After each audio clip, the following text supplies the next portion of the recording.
Hey now. Yeah, want to talk about, them good old Washington Commanders. Hey, look, that was a hell of a win, man. You know what I'm saying, against Tennessee. That was a hell of a victory. Like, I don't know how they can play like that one week and then you get dogged by a team like the Cowboys one week. Like I don't understand that shit, but I understand they a young team, and against Tennessee, what they showed was once again the defense is balling. Like we gotta keep we gotta keep this defense working like this for Dan Quinn's whole tenure here. If this is the beginning of the defense, you know what I'm saying, under Dan Quinn, just imagine 2 years, 3 years down the line, like that's gonna be like a top five defense. It might be a number one overall defense. You know what I'm saying? I understand dudes like Wagner, he probably be gone in the next season or the season after, but we bringing up dudes. The defense is tough, man. You know what I'm saying? The defense has been tough. Um, Let me say this about Terry McLaurin, man. Now I look at Terry in a different light now. I don't care if Terry don't have to have 150 yards. You know what I'm saying?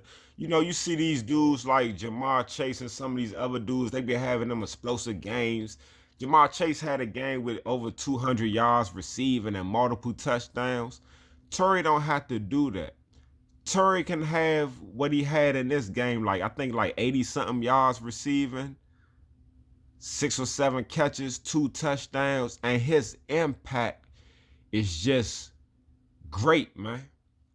Some people are just like, I think I was a little too hard on Terry in terms of when I look at the top receivers. I know what I want in a top receiver. You know what I'm saying? Like how I want on the look, the size, the speed, like how I want on the move. But at the same time, I'm not a GM. I'm not the one getting these players, and I definitely respect what Terry has done in his career.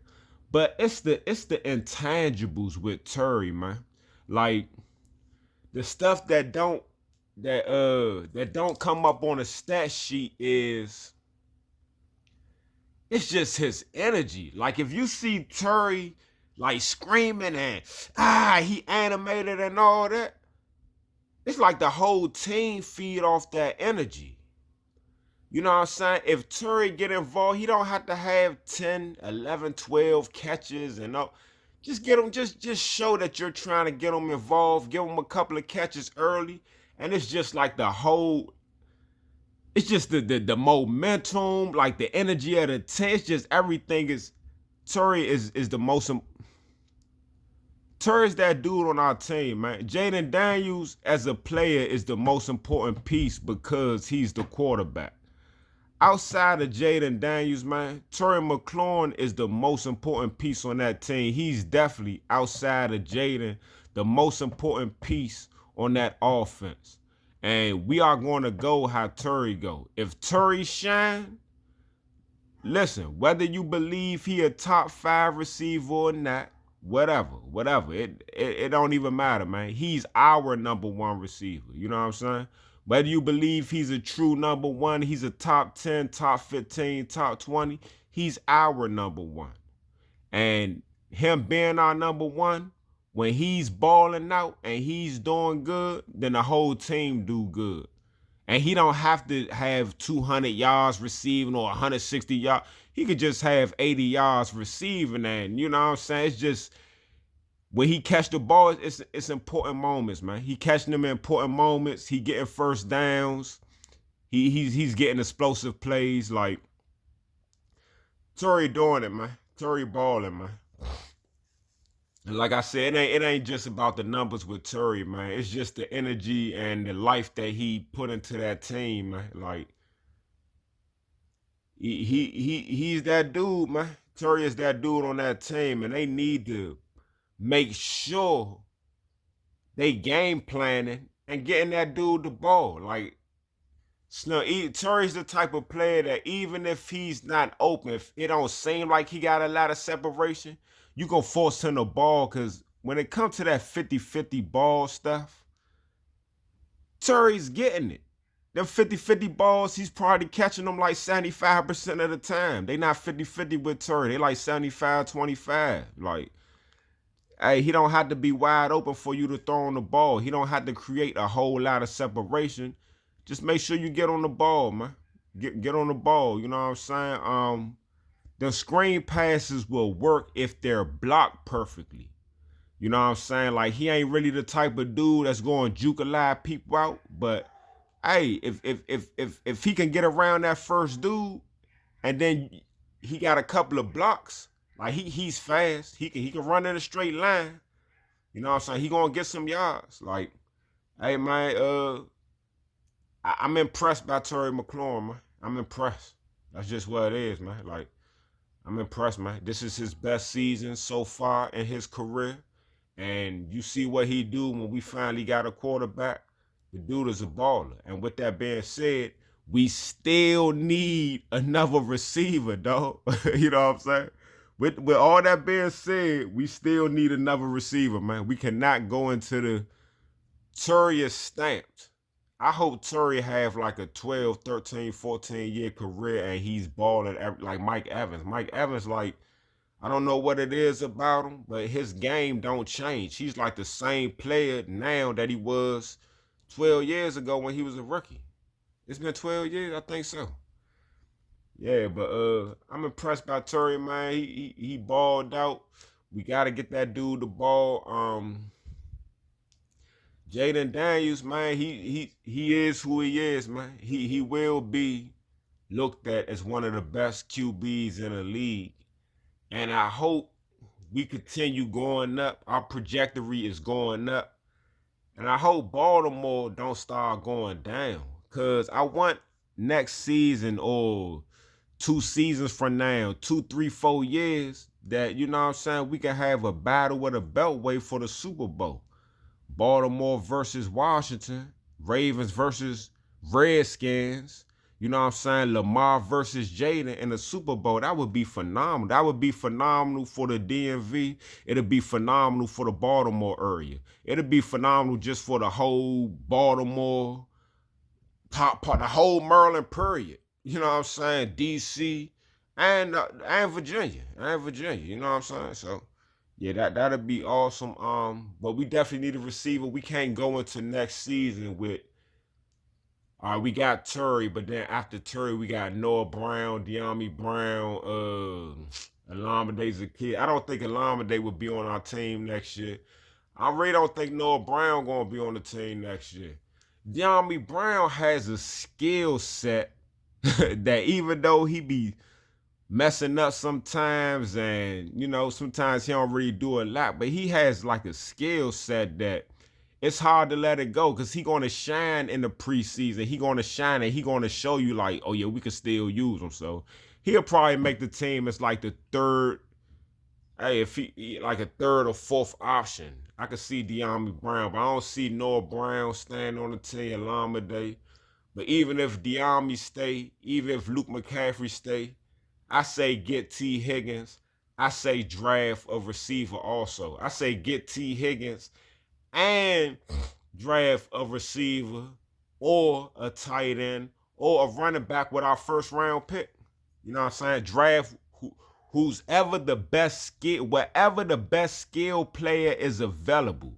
You know what I'm saying? Like if we pick 13, whatever player is the best player available, whether they a wide receiver, running back, or tight end, we need to get that player on our team. Also get T. Higgins, and then we already got Terry, and we got Jayden Daniels, we got B-Rob, you know what I'm saying? We got Nichols and the other dude that was balling out. Like, yeah, we could do some things, man. I don't see Zach Ertz being with us too much longer, but hey, he's been doing good, man.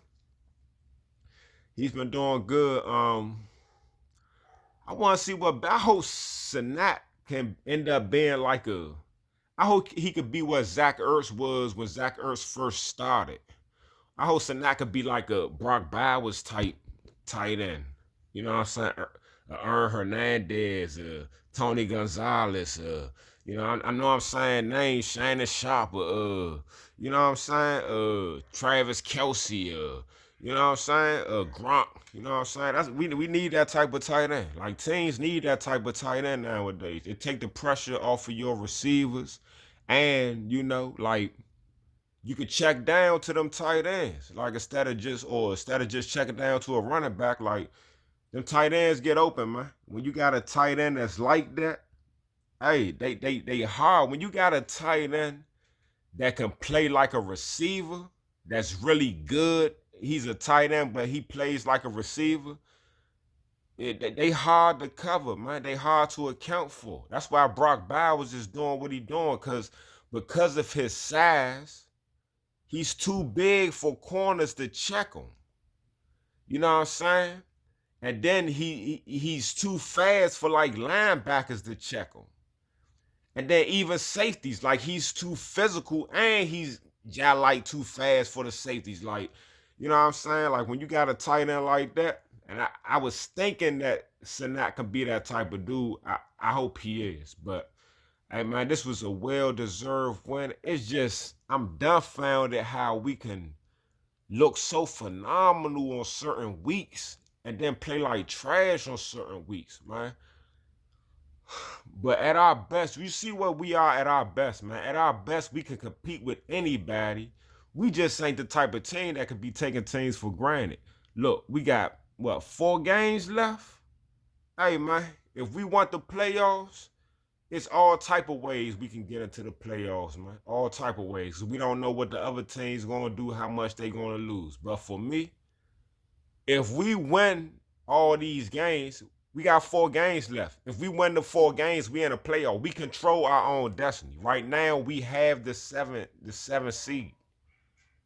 If we win out, we're in the playoffs. So that's just what we gotta do, man. That's how I'm looking at it.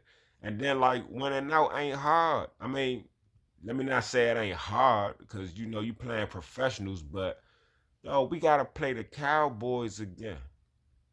We owe them an ass whooping. Like we owe them viciously. Like, I don't want to put my foot in my mouth once again, talking about the Cowboys and us, but dog, when we play them, we should be dogging them like we did Tennessee, dog. We can't take them for granted. We gotta put our foots on their neck. We owe them. The Eagle game can go, either way, but they beat us once. We owe them. We owe them. We got Atlanta.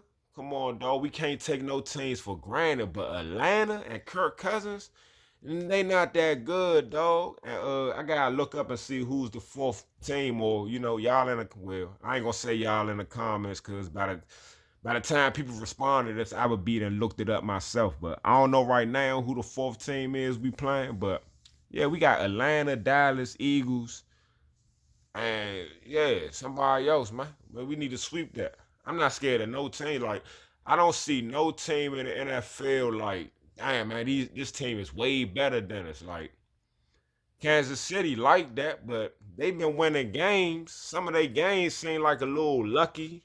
Like, they not really dominating teams. Now, Detroit. Well, let me say Detroit. Detroit do worry me. Because Detroit got weapons on top of weapons. They got Amon-Ra St. Brown. They got Jameson Williams. Both of them receivers are like that. Both of them. And both of them fast. And Jameson Williams is real, real fast. And Amon-Ra St. Brown, he's just a every down running back that just know how to get open, and he's shifty. And then they got Sam Laporta, who they haven't even been using him like that this year. But when they do use him, he's a beast. And then they got 2 running backs. Like, they got 2 top 15 running backs.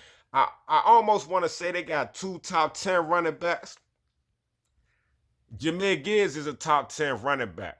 I ain't talking about stats. I'm just talking about his skills and what he do on the field. Jahmyr Gibbs is a top 10 running back. I want to almost say David Montgomery as well, man. Like, if Jahmyr Gibbs wasn't on that team and it was just David Montgomery, like, it seemed like he'd probably be rushing for like 1,500 yards. If Jameer Gibbs was on that team by himself and it wasn't no David Montgomery, it was just him, he'd probably be rushing for like 1,800. Or at least for total yards, he'd be having like 1,800 with rushing and receiving. Like, they got weapons on top of weapons on top of weapons. Running backs, receivers, tight ends, all that. So they tough. And they defense tough. Hutchinson and all that, they tough. The Eagles tough too, man, but we the Eagles wasn't doing. They defense was stopping our offense, but our offense was stopping the Eagles ain't do shit till like middle of the fourth quarter. Like they ain't do nothing the whole game. We was shutting Saquon Barkley down. He was averaging like 3 yards a carry until the fourth quarter. You know what I'm saying? Because the offense wasn't doing nothing. So yeah, man. Man, they. Hey, I'm proud to be a Redskin fan, man. And look, I ain't even know the clothing store museum. I ain't know the museum be having they be making Redskin clothes. Like I went on the cause after that game, I gotta get Slim. When I first seen the black jerseys, I liked them, but they wasn't really hitting. I don't know. I guess once teams started winning, they started looking better, man. Them black jerseys was I Slim them. They was looking hitting in them uniforms. I ain't gonna lie. The black helmets, the whole that shit is tight. So after that game, I just wanted to, purchase some official commanders again shit. Before they change their name back to Redskins. I think we gonna change our name back to Redskins, man. So I'm gonna get some commander shit before they change the name back. But yeah, man. But I was on the official NFL shop website, the NFL shop website, the official jump for the NFL. And yeah, man, you go on the Redskins jump, the museum. You know what I'm saying? The museum shop on Rhode Island Avenue. Yeah, they got Redskins shirts and, you know what I'm saying? They got Redskins shit that they making, that they selling out of the Redskins shop, that they selling on NFL.com. That's official. Because, I always like supporting black people. You know what I'm saying? Black Americans. You know what I'm saying? I'm always on that. So I was like, dang, I could go on to NFL.com and support my people at the same time. That's official. The museum got some hitting ass. It was a hitting ass shirt, a couple of shirts, and they had some hoodies, some hitting ass Commanders hoodies, museum jumps. But all right, y'all.